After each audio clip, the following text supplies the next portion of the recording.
Wala talagang kasawaan sa pandan flavor mga ga, walang kasawaan sa donut. Yung malambot natin na donut, gawan po natin ngayon ng masarap na palaman. At yung ating icing na madali lang po talagang gawin, na madali lang po talagang hanapin yung mga ingredients nito. Kaya to this video, ito po yung ating gagawin at umpisahan na po natin. So dito mga ga, uunahin po natin gawin yung ating palaman. Kailangan natin dito ng 4 tablespoon ng cornstarch or 1/3 cup or 30 grams. At kailangan lang natin dito ng 1 cup na evaporated milk at 1 can na condensed milk or 390 grams. And then mix lang po natin yan. At para naman dito sa ating pandan flavor ay gagamit lang po ako ng pandan flavor powder lang po yung gamit ko. Kayo mga guys, pwede naman kayong gumamit dito ng liquid or kaya syrup. 2 tablespoon po yung nilagay ko and then haluin ulit at salain po natin yan. At lutuin po natin ito. Huwag lang po natin itong tigilan sa paghalo hanggang sa ito'y kumulo, hanggang sa ito'y lumapot. At pag ito'y lumapot na, ay patuloy pa rin natin itong haluin, patuloy pa rin natin itong lutuin ng mga 2 or 3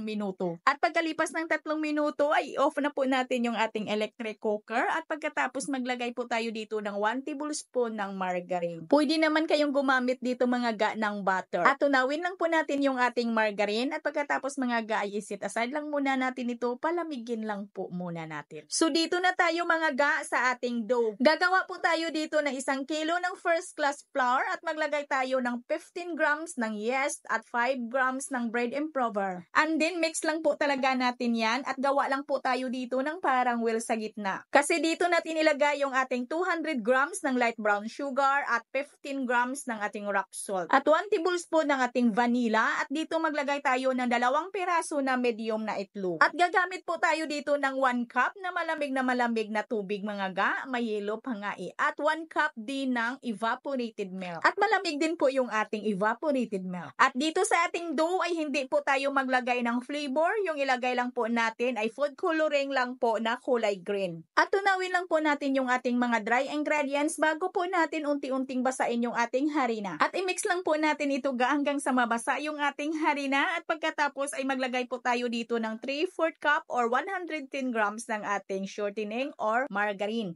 Pinaghalo ko lang po yung ating margarine at saka yung ating shortening. Pwede talaga kayong gumamit dito ng puro lang margarine at pwede din gumamit kayo ng puro din shortening at pwede ding butter. Kung wala kayong spiral mixer or di kaya yung dough roller mga guys, pwede naman ninyo na masahin yung ating dough ng mano-mano. Masahin nyo lang po ng todo hanggang sa kuminis po yung ating dough. Yung aking dough kasi ay dinaan ko po ito sa aking dough roller machine at pinutol ko ito sa 30 grams lang. At pagkatapos po natin yung putulin lahat ay agad na po yan nating figurahin ng pabilog na mahigpit. At dito sa 1 kilo po natin mga ga ay nakaputol or nakagawa po tayo dito ng 64 piraso. At pagkatapos po natin yung figurahin lahat ay palaparin lang po natin yan ng kaunting lapad lang po. At magdas lang po tayo dito ng kaunti lang pong harina pangtanggal lagkit lang po ng ating dough dito sa ating mesa. At yung plansya na paglalagyan po natin ay pwede ding magdas po tayo diyan ng harina. Pwede ding banyahan po natin ng margarine or shortening. At palsahin muna natin yung ating dough bago natin prituhin ng 1, 2 hanggang 3 oras. Depende din sa ating room temperature. At mas lalong maganda at madali yung pag-alsa ng ating dough pagtakpan po natin ito ng malinis na tila habang nag-proofing po tayo. At pinaalsa ko lang po ito ng 1 oras at 45 minutos yung ating dough. At lutuin na po natin ito sa mainit na mantika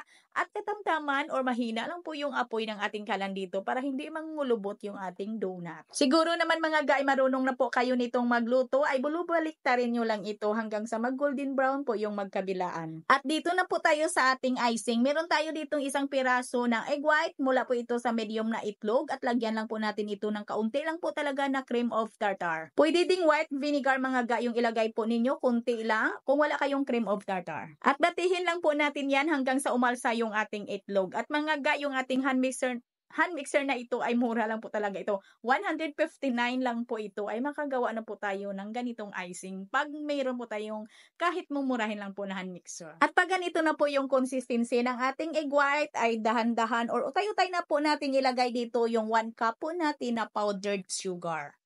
At nang naubos na po natin ilagay lahat yung ating powdered sugar, ay batihin lang po natin ito hanggang sa ito'y maging stiff cake yung mabigat na po siya haluin or batihin mga ga, ay okay na po yan. Yung mararamdaman po natin na medyo malagkit na po siya batihin, ay yan po ay okay na po. At lagyan lang po natin ito ng 1/2 teaspoon ng ating vanilla. At ito na po yung consistency ng ating icing. At lagyan po natin ito ng mga 1 teaspoon ng ating mantika. Ang gamit ko po dito ay 1/2 teaspoon measurements. Kaya naglagay po ako dito ng dalawang 1/2 teaspoon, kaya 1 teaspoon lahat yung ating mantika. And then beat lang po natin ito ulit ng mga 1 minute lang. At ito na mga ga, ready na po yung ating icing. Pwede naman kayong gumawa dito ng ating icing ng medyo marami, ay dublihin nyo lang po yung ating ingredients. At yung ating donut ay butasan ko lang po yan, at ito na po yung ating palaman, ay i-pipe na po natin. At ipalubog na po natin dito sa ating icing. At kunti lang naman yung ating icing, kaya mga ilang piraso lang po yung nalagyan natin dito. At dito nagtira po ako ng ating icing para lagyan ko po yan ng flavor pandan. Nilagyan ko lang yan ng kaunti lang po ng ating flavor pandan syrup. At i-design na po natin dito ga sa ibabaw para maganda din tingnan. At yung icing natin na ito ay pagkalipas ng ilang oras ay tutuyo po ito. Mag-dry po ito.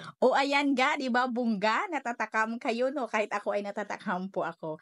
At overload pa po yung ating palaman. At depende na ho yan sa inyo kung magkano po yung bintahan ninyo dito ha, kasi magkaiba po tayo ng costing. Basta malaki po yung tutubuin natin dito, kasi po sa 1 kilo po natin na harina ay nakagawa po tayo dito ng 64 pieces sa tag 30 grams lang po yung putol natin ng ating dough. At yung iba natin ay nilagyan po natin o pinalubog po natin yan sa powdered milk, at butasan lang po natin yan sa gitna at lagyan po natin ng palaman. At ayan mga ga, bungga, napakaganda po talagang tingnan, lalo na po sa personal. At hanggang dito lang po yung ating video. Magkita-kita po tayong muli. Ito po yung Kainday.